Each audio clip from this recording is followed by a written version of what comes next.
15 days Durga Puja সিরিজের আজকে হচ্ছে ডে 6। আর আজকে আমি তোমাদের সাথে cute cute makeup product share করব, কারণ পুজোতে তো সবাইকে মেকআপ করতে হবে। তো অ্যাফোর্ডেবল প্রাইসের মধ্যে তোমরা কী কী মেকআপ প্রোডাক্ট কিনতে পারো সেটা তোমাদেরকে আজকে আমি বলবো।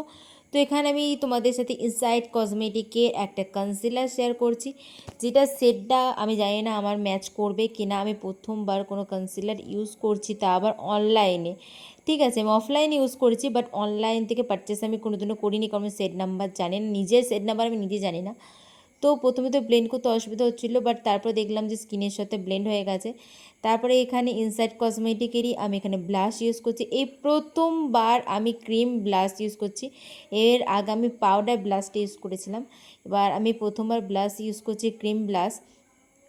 তো প্রথমে আমার তো মনে ছিল এটা কোনো পিগমেন্টেশনই নেই, তারপরে দেখলাম যে না, একটু ব্লেন্ড করতে হচ্ছে, তারপরে এটার পিগমেন্টেশন আসছে।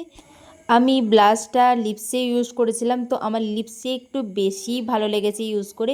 আমি ব্লাশ হিসেবে কতটা ইউজ করব জানি না, আমি বেশি হয়তো লিপসে এটাকে ইউজ করব, কারণ লিপসে এর পিগমেন্টেশনটা একটু বেশি ভালো বোঝা যাচ্ছে, তাই আমি হয়তো এটা বেশিরভাগ লিপসে ইউজ করব।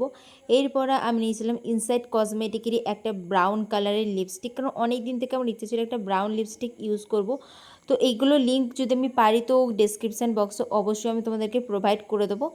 এই ব্রাউন শেডটা প্রথমে ইউজ করতে গিয়ে তো ভেঙে গিয়েছিলো। ফার্স্টে ভেবেছিলাম এটা আমার সাথে ম্যাচ করছে না, কারণ আয়নাতে ভালো লাগছিল না দেখতে। তারপরে এই ভিডিওতে দেখলাম যে না, আমার কালারের সাথে, স্কিন টোনের সাথে এই ব্রাউন শেডটা ম্যাচ করছে, অ্যান্ড এটা ট্রান্সফার প্রুফ।